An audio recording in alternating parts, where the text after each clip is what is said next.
Hi అండి. నేనండి మీ గోదావరి అమ్మాయినండి.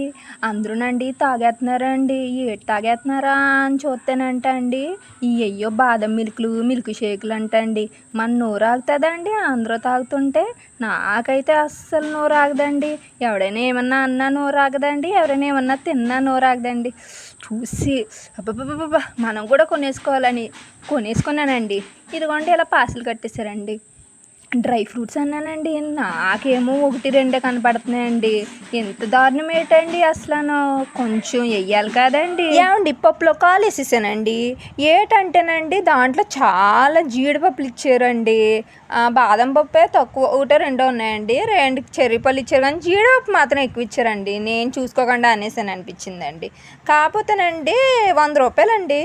100 రూపాయలకి ఎక్కువే పెట్టాననిపించింది కానీ టేస్ట్ అయితే బాగుందండి. మీకు కూడా ఇలాగ ఎప్పుడైనా క్రేవింగ్స్ వస్తాయండి? మీ క్రేవింగ్స్ వచ్చినప్పుడు మీరు కూడా ఇలాంటి మిల్క్ షేకులు తాగుతారా, లేదంటే ఇంకేమైనా తింటారా? మా గోదావరి వాళ్ళం అయితేనండి ఎక్కువ జీడిపప్పులు, బాదం పప్పులు ఇలా డ్రై ఫ్రూట్స్ ఇష్టమండి. మీకే టేస్ట్ కామెంట్ చేసేయండి. నా